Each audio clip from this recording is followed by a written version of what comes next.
Ladies and gentlemen, welcome to RPy Data Science YouTube channel. So here I would like to create correlation plot, correlation heat map in R and Python. So the heat map that I would like to produce in Python is something like this, but the one I would like to produce in R, it's like this. So let's have a quick. So there are these kind of plots that I want to show here. So for that purpose, I want to use SOS Notebook, because SOS Notebook allows me to run multiple programming languages in just one notebook. I really like this notebook instead of Jupyter Notebook, because I can simply select my own language like R or Python or Julia, and then I can simply run my codes. So for that, I will need to set my working directory first in R and Python.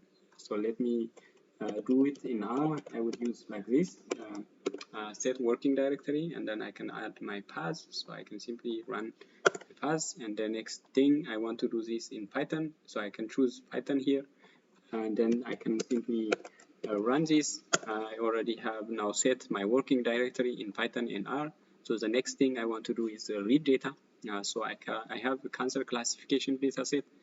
So in R, I will use it's a CSV data. So my data is a CSV.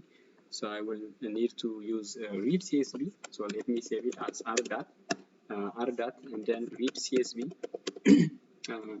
Then I will, it's a cancer classification data that I will use. It has about 31 variables and 500 something observations. And then I can simply read it like this. So let me have a look how this data looks like. So in R, you would, if you want to have a look how the 6 observations, I mean, we can simply see 6 observations in R. You can simply pass head and R data. And now I can have a look of this, how the observations are structured, and you see how the data, at the end I have the dependent variable benign or malignant, and I have so many different characteristics of the tumor, like I have mean radius and mean texture, perimeter, and so on and so forth, which would be useful if you are working in tumor classification. So now I have already read it in Python. So the next thing I need to do is to read it in R. I already read it. So the next thing I need to do is to read it in Python. For reading data in Python, you would need to use pandas. So I will use pandas, import pandas as PD. And then I can simply read my data. So to read that data, I would use PyData. Let me save it as PyData. And then not this assignment operator is for R. So for Python, I would need to use this equal sign. Then PD R CSV, and then I can simply call that data here. So if I simply run this, it will not read it. Probably will not read it because I didn't have the encoding. But let me check. It seems it already read it.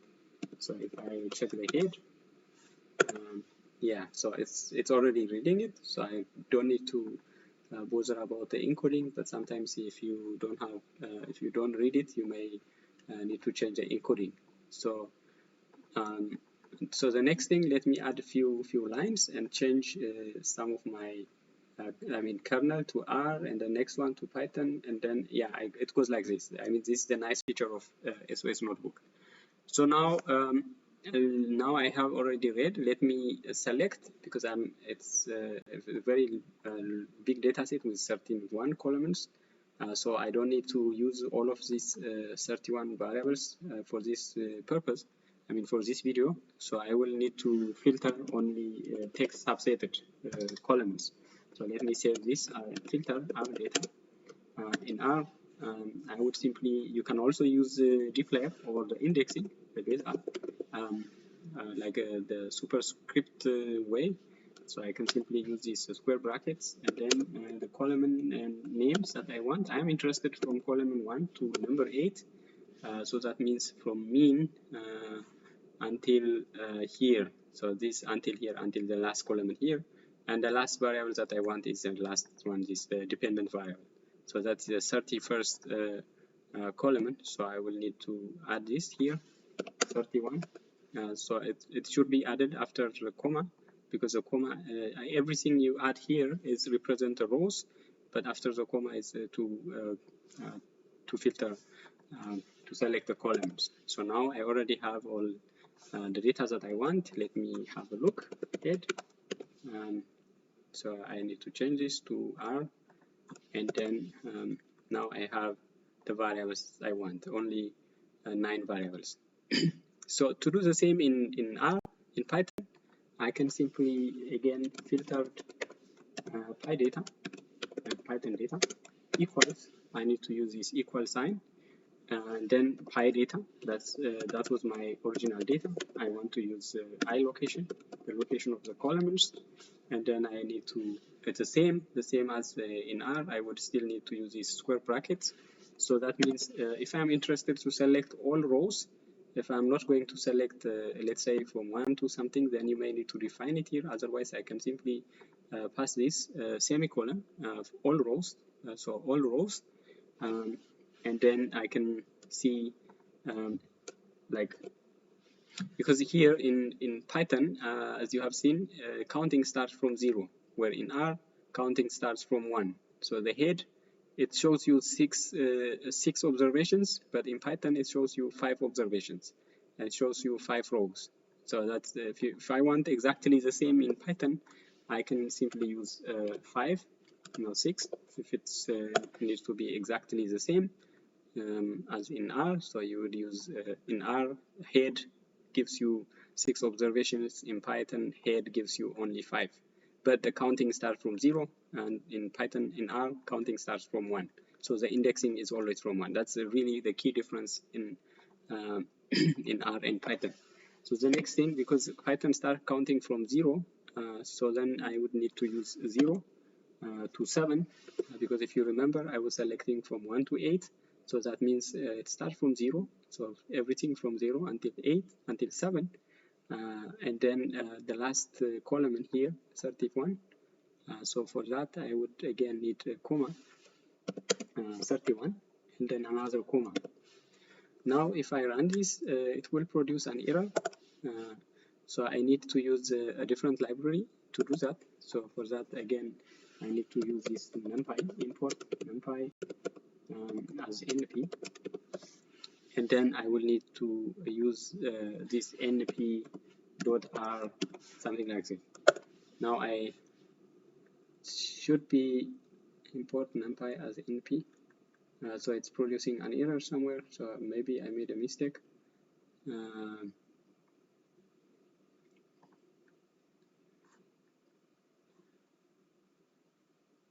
Oh yeah, here I need to use a comma. I need to add a comma. Okay. 07, 31. No, 31. It should not be 31. It should be 30, because in Python it starts from 0. Then the last column is the last name of the column is at the 30's position. So it should be 30. Otherwise, 31 doesn't exist. Then the next thing I want to do is a correlation plot. That's my objective today. So in R, I would need to use this core-plot package, core-plot, and then you can create a correlation. Let's say R correlation matrix. Let me create that. And then to do the correlation matrix, the way you do it is like you pass core method. That's a method, the core method. In R, it's core, and then filter R data. This is my data, and then I need to change this the kernel to R, and now if I run it, it should be able to run this, unless I made a mistake from my data. So R data should be with underscore. So now it's already there. But if I want, now I want to plot them in R. So the way I do it is like core plot. This R core matrix, That's what I need. Now it's showing the values. I mean, it's showing the correlation. So it's showing the ones really the dark reds, they are the highly negatively correlated, and the ones with the dark blue is getting into highly positively correlated. So the next thing I want to do is I want to do the same kind of plot in Python. So the way I do it is I need to change my, of course, my kernel to Python, and then import some of the libraries that I need. Import matplotlib,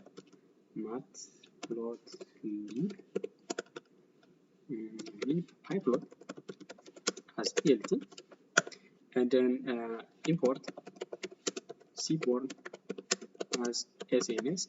I like Seaborn. It's really nice plotting library, and it's very easy to learn. Matplotlib inline. That's the magic Jupyter command. If you want your plot to appear in this in the notebook, then you have to use this. Otherwise, if you are using some kind of development environment in IDE, let's say in PyCharm or RStudio or something else, then you would have to use PLT show. Otherwise, this one will display the plot that we need. Now I have already loaded my libraries, so now I need to create SNS heatmap. So probably first it might be a good idea to create the correlation matrix in Python, PyCore_mat. Let me call it like this, like the way I did it also the same in R. So PyCore_mat matrix equals filter. I call that Python data as filtered PyData. Filter PyData dot the method that I need to call. That's correlation. So now I already run. So if I run it, so I already have my correlation matrix.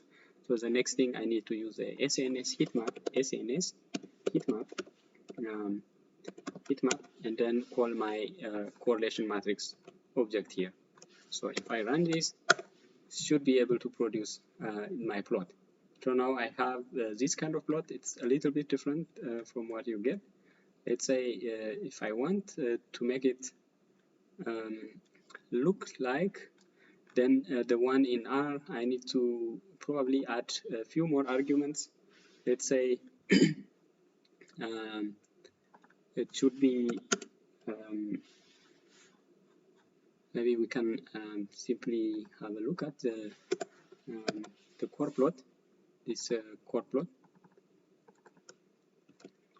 Let me ask a question. Core plot. That's Python. Sorry. Sorry. Now let me add one line and see how this looks like in R. How core plot is written. Let me make it square or something, or if I want to make it a shade. Now it's really a nice package, and it has lots of arguments. Let's say circle, square, ellipse, shade. So let me make the method shade, and then it should be able to shade it the whole correlation matrix. So let me say method equals shade. And my goal is to make it as similar as in Python. So now I have this kind of plot. So because this one is the dependent variable, it's not really, that's why it's creating this kind of shaded region. So I think the main difference here is because it's telling me that this variable is not numeric. So it's giving me some kind of insight. I think in Python, if it is not numeric, it will the correlation plot, it will not plot it. It will only plot the heat map of the numeric variables. So maybe we can add one more thing, one more argument to plot to annotate the correlation values. Maybe you can. We need to have a look more what we need in this argument. I think there is one which says add coefficient. So we can add coefficient color. So then we will have the values. So then let me add this, add coefficient col equals true. Now I should have the annotated values in my plot. Let me achieve the same here in Python. So let me say, so I have already produced my values, and the next thing I need to add is annotate in Python. Annotate equals true, like this, and it should be able to produce my values. So it looks nice also in Python. They are kind of, they look the same, but I really like this CMap argument in Python, where you can add the color choice, and I like the this in Python. So then yeah, so it looks like this. It's beautiful. So I like this one instead. I don't know. Okay, thanks. I will do more videos. I think the next one I will do pair plot in R and Python. How you can do pair plots. Pair plots are really nice, nice way of seeing quick way of seeing how your plot looks like. You know, something like this. You know, you see how your all variables are, how their distributions look like, and when they are plotted against each other, scatter plot, and it gives you a quick idea of how your data looks like. Thanks. I hope you will find this you find this helpful, and I will make more videos in the future. Thanks.